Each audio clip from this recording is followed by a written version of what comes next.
Just how do you sum up the partnership you guys have had? Great. It's great. It's everything and more. We literally became brothers over the last 5.5 years.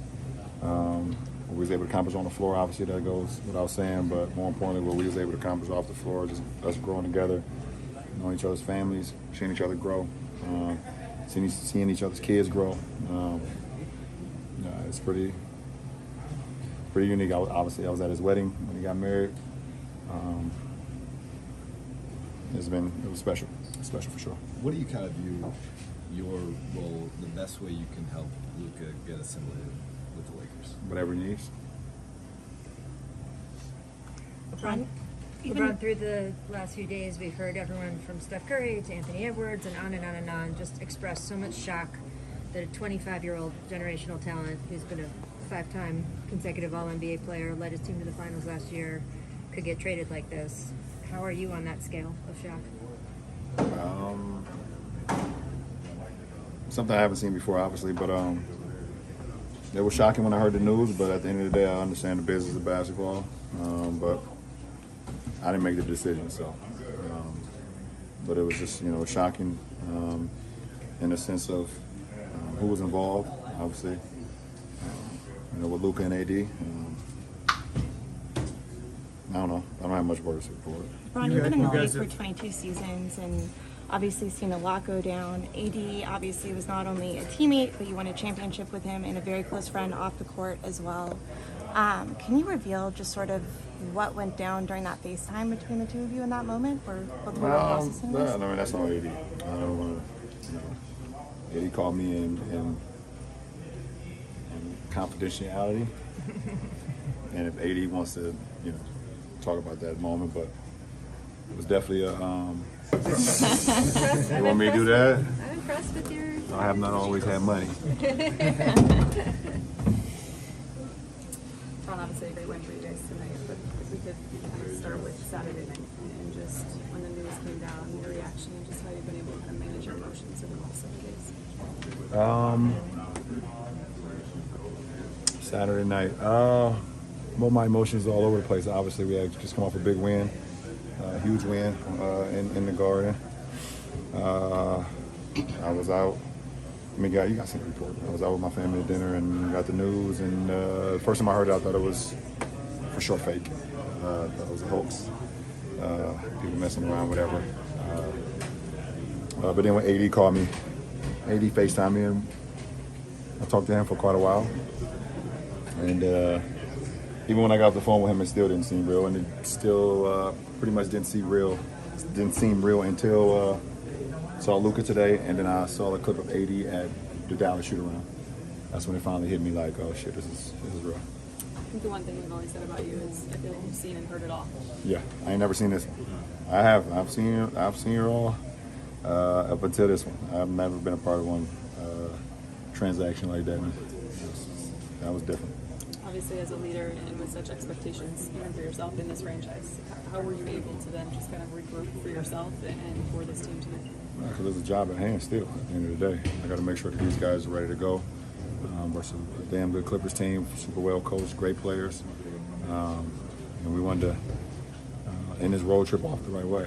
Going 5-1 on a 6-game road trip is very challenging, and then to end it, having to come from New York, 6-hour flight. A weird, uncomfortable truth moment for us. Just knowing that he was going to be gone, that was very, very difficult, very challenging. I could see how in shock he was, obviously, and probably seen it from my face as well. So you're at a stage in your career, you're 40, or not you're 40. I'm sorry, you're 40 on Earth. Yeah.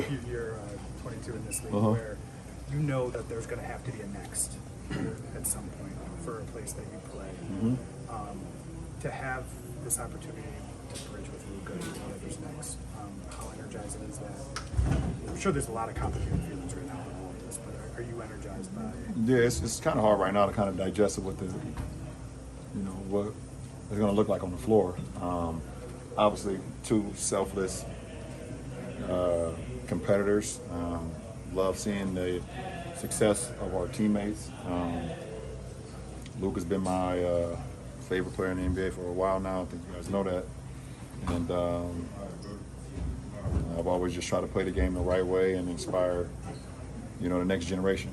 Luka happens to be one of them, and now we're teammates. So it would be a very seamless transition. LeBron, I understand that you and Luka are generational talents, but what do you think it will take for this partnership to be really productive as best as can? Whatever we want it to be. It won't take long. I can play with anybody. And I think he can as well. So we'll work well together. Dan was kind of talking about what comes next, and obviously Luka being a part of that. Is there any part of you that's kind of concerned that, already there was some debate around this team, right, about how much of your future do you sacrifice to kind of go all in and kind of maximize your window? Any concerns that because you brought in a young star, that some of these priorities kind of might shift more towards the future rather than the present? What's wrong with that? If I had concerns, I would have waived my no trade clause and got up out of here. And this So you still feel like, you've said earlier this year, right, you still envision yourself finishing your career here? Is that still the case? Listen, I'm here right now. I'm committed to the Lakers organization. I'm here to help Luka and Maxey make the transition as smooth as possible. Smooth been here before, so he already know we won a championship with him in 2020, so I ain't worried about him. But as a leader of the team, as one of the captains of the team, it's my job to make it as seamless as possible. So, Ron, with you being a leader, one thing I've always noticed, you being able to control and dictate the pace of the game. When did that start happening for you, being able to control and dictate? Because a lot of superstars can't do that. Yeah, being able to see plays before they happen, never being too sped up, not letting the defense speed you up, but also just, I guess I was taught the game the right way from my little league coaches all the way into, my AAU coaches to my high school coaches. It just taught me to play the game the right way and being able to, telling you you're not a leader unless you can inspire the guys around you, you can put guys in the right spot, and you can calm the noise when everything else seems like it's too much. So I've been blessed to be able to play the game and be coached by the right guys and kind of see things before it happens sometimes. Thanks, LJ. I didn't see Luka We're here. done here. I did not see it. I didn't see that shit.